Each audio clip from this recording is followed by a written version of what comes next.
بسم الله الرحمن الرحيم نحمده ونصلي ونسلم على رسوله الكريم أما بعد فأعوذ بالله من الشيطان الرجيم ببركة بسم الله الرحمن الرحيم۔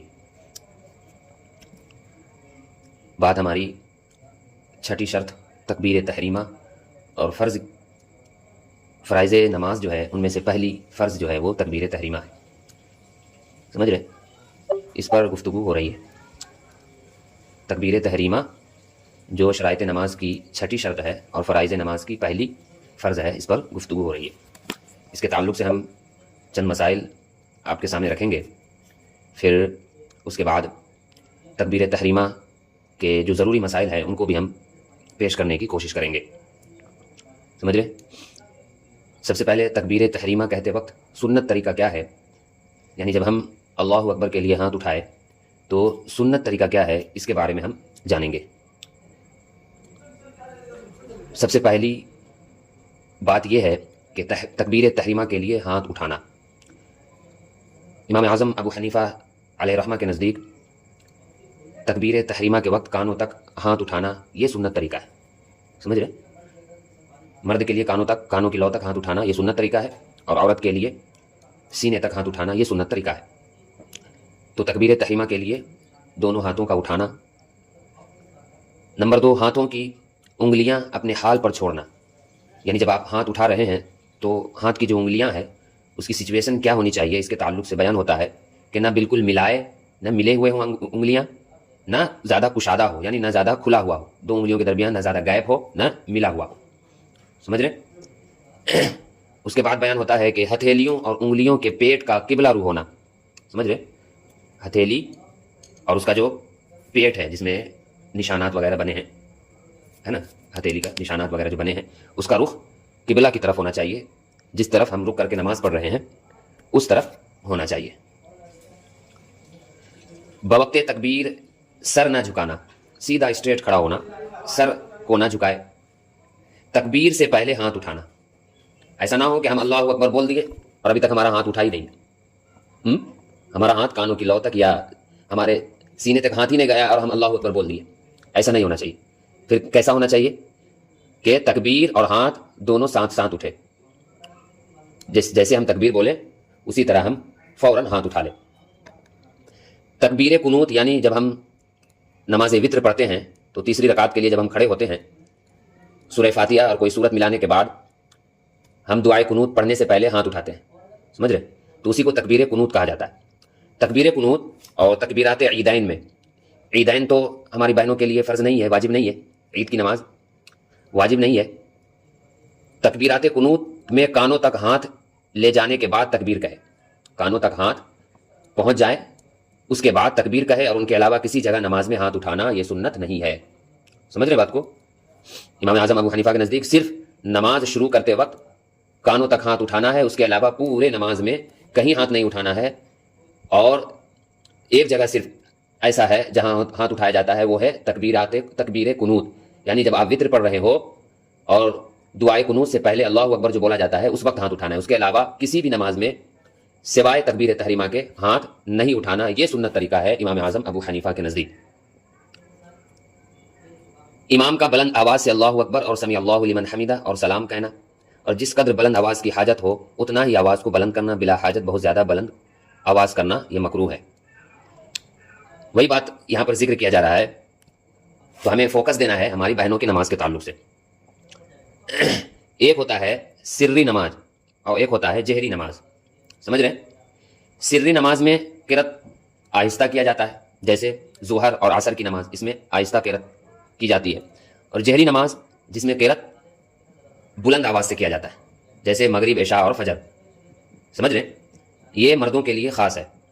عورت حضرات کے لیے درست یہ ہے کہ عورت ہر نماز، چاہے وہ سری نماز ہو یا جہری یعنی جس میں بلند آواز سے قرأت ہو رہی ہو یا جس میں بلند آواز سے قرأت نہیں ہو رہی ہو، عورتوں کے لیے درست مسئلہ یہی ہے کہ قرآن کو آہستہ آواز سے قرأت کرے گی ہر نماز میں، سمجھ رہے ہیں؟ خواہ اکیلی ہو یا محارم کے سامنے ہو، البتہ اگر کبھی اس کے خلاف کر لیا ہو تو وہ نماز ہو گئی، یعنی اگر زور سے قرأت کر لی ہو تو بھی نماز ہو جائے گی، مگر بہتر اور افضل اور درست مسئلہ یہ ہے کہ عورتیں خواہ اکیلی ہو یا محارم کے سامنے، جیسے ماں، باپ، بھائی حقیقی بھائی یہ سب محارم ہوئے، یعنی جن سے شادی کرنا حرام ہو، اور غیر محارم جن سے شادی کرنا جائز ہو، جیسے چچا کا لڑکا، پھوپھا کا لڑکا وغیرہ وغیرہ، سمجھ رہے ہیں؟ تو محارم کے سامنے ہو یا اکیلی ہو، وہ آہستہ ہی قیرت کریں گی۔ عورتوں کے لیے آہستہ قیرت کرنا درست ہے، بہتر ہے، لیکن اگر وہ بلند آواز سے قیرت کرے اور نماز پڑھے تو اس کی نماز ہو جائے گی، مگر اس کا اس طرح کرنا یہ درست نہیں ہے۔ سمجھ رہے بات کو؟ ہاں۔ تکبیر تحریمہ کے بارے میں چند احادیث رسول صلی اللہ علیہ وآلہ وسلم سماعت کریں۔ حضرت معاویہ بن حکم رضی اللہ عنہ سے روایت ہے، رسول اللہ صلی اللہ علیہ وآلہ وسلم نے ارشاد فرمایا، نماز میں لوگوں سے کلام کی کوئی چیز درست نہیں سوائے اس کے کہ تسبیح کہے، اللہ اکبر کہے، قرآن مجید پڑھے۔ یعنی جو نماز میں پڑھنے کے لیے ہے وہی کیا جائے گا، اس کے علاوہ کوئی بھی چیز نہیں کیا جائے گا، نہ باتیں کی جائے گی، نہ ادھر ادھر دیکھا جائے گا، نہ کوئی بھی ایسی چیز حرکتیں کی جائے گی جو نماز کو فاسد کر دیتی ہو۔ تکبیر اولا کی فضیلت، حضرت انس بن مالک رضی اللہ عنہ سے روایت ہے، فرماتے ہیں رسول اکرم صلی اللہ علیہ وآلہ وسلم نے فرمایا، جس نے 40 دن اللہ تعالیٰ کی رضا کے لیے با جماعت نماز پڑھی اور تکبیر اولا حاصل کرتا رہا، اس کے لیے 2 آزادیاں ہیں، دوزخ کی آگ سے آزادی اور منافقت سے آزادی۔ سبحان اللہ۔ سب سے پہلے ہم تکبیر اولا کو جانیں گے۔ اس حدیث میں تکبیر اولا ذکر کیا گیا ہے۔ تکبیر اولا اس کو کہتے ہیں کہ جب امام صاحب اللہ اکبر کہہ کے اپنے ہاتھ کو باندھ لے تو یہ تکبیر اولا کہلاتا ہے، یعنی پہلی تکبیر۔ سمجھ رہے؟ پہلی تکبیر۔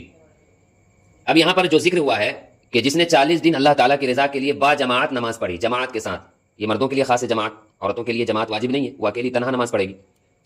سمجھ رہے؟ تکبیر اولا حاصل کرتا رہا، اس کے لیے 2 آزادیاں ہیں، دوزخ کی آگ سے آزادی اور منافقت سے آزادی۔ سمجھ رہے؟ مگر اس حکم میں یہ بھی یاد رہے عورت بھی شامل ہے۔ وہ کس طرح؟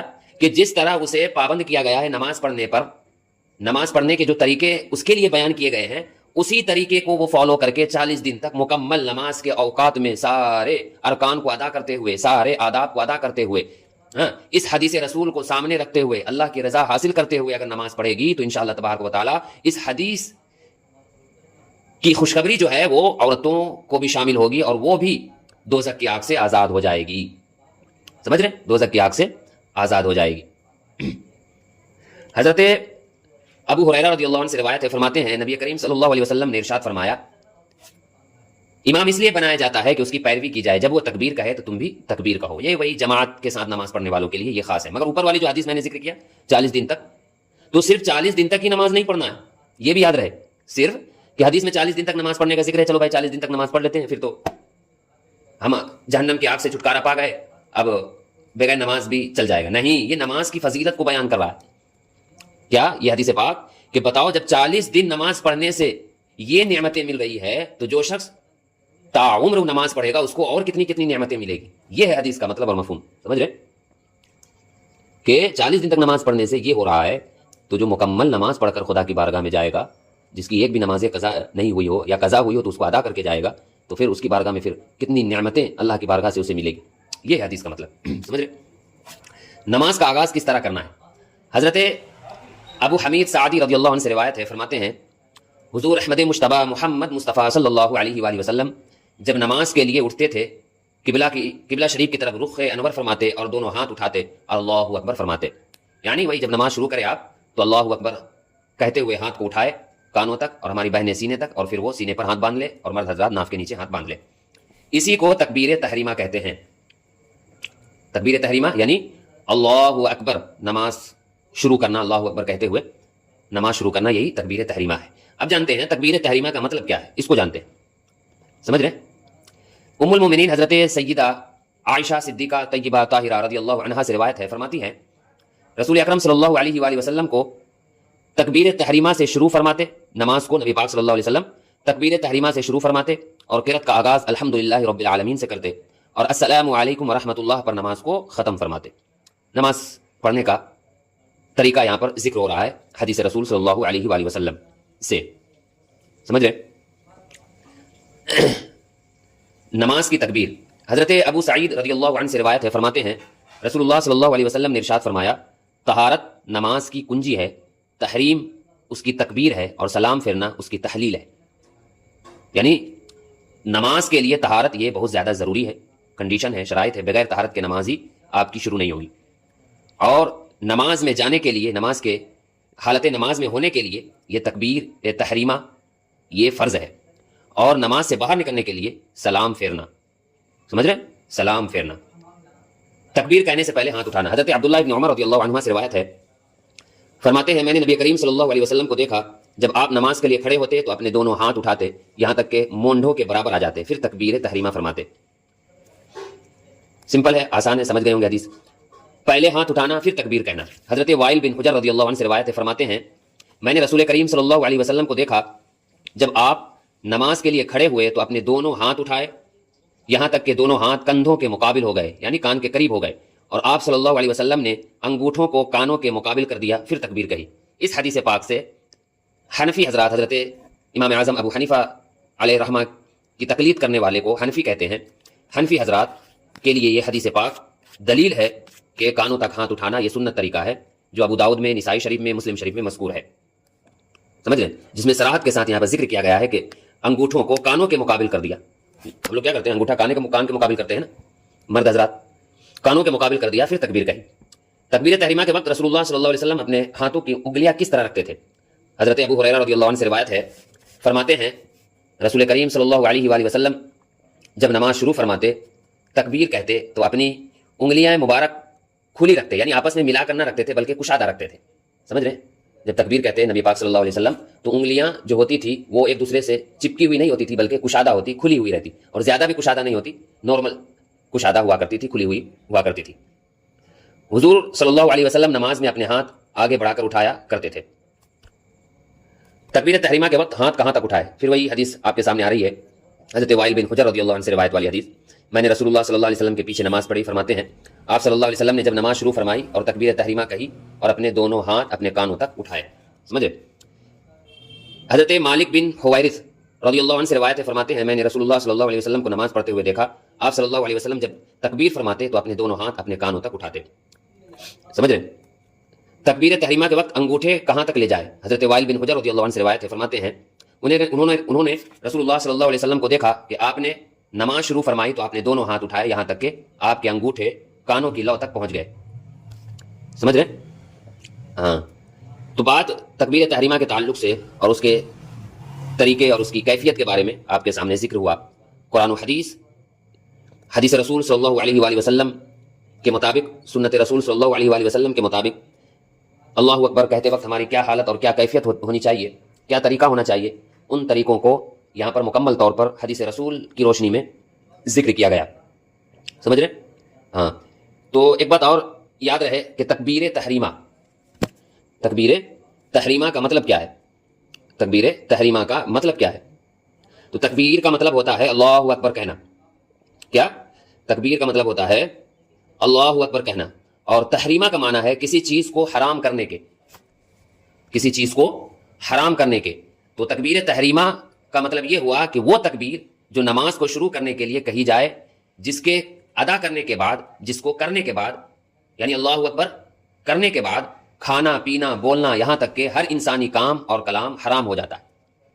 سمجھ رہے؟ ہر انسانی کام حرام ہو جاتا ہے. یعنی جب آپ نماز کی حالت میں ہو، تکبیر تحریمہ شروع کر کے آپ نے نماز کی حالت میں چلے گئے، تو اب نماز کے حالت میں رہتے ہوئے جو چیزیں آپ کو سکھائی گئی ہے، جو چیزیں آپ کو پڑھائی گئی ہے، نماز پڑھنے کے جو طریقے آپ کو بتائے جائیں گے، اسی طریقے کو فالو کرتے ہوئے نماز آپ پڑھیں گے. اس کے علاوہ جو بھی چیزیں ہوں گی، جیسے بولنا ہوا، یہ سب چیزیں حرام ہو جاتی ہے نماز کی حالت میں آنے کے بعد. جیسے بولنا ہوا، کھانا ہوا، پینا ہوا، اور ہر انسانی کام اور کلام یعنی بات، یہ سب حرام ہو جاتا ہے. اسی وجہ سے تکبیر تحریمہ کہتے ہیں. تکبیر کا معنی اللہ اکبر، تحریمہ کا معنی حرام کرنے والی چیز. تو تکبیر تحریمہ کا مطلب جب آپ اللہ اکبر کہہ دیں تو وہ چیزیں جیسے کھانا پینا بولنا، یہ سب چیزیں، انسانی کام کاج، یہ سب چیزیں آپ کے لیے حرام ہو جائے گی. بس جو چیزیں نماز کے لیے ضروری ہے ان چیزوں کے مطابق آپ کو عمل کرنا پڑے گا. سمجھ رہے؟ تو پیارے سامعین و ناظرین، تکبیر تحریمہ کے تعلق سے یہ چند باتیں آپ کے سامنے پیش کی گئی. کل کے درس میں ہم سب سے پہلے جو لوگ جوائن ہوں گے، آپ کو ایک ٹاسک دیتا ہوں. یہ شرائط نماز مکمل ہو گئی. کیا؟ شرائط نماز آج مکمل ہو گئی. تکبیر تحریمہ لاسٹ تھا شرائط نماز کا، یہ آج مکمل ہو گئی.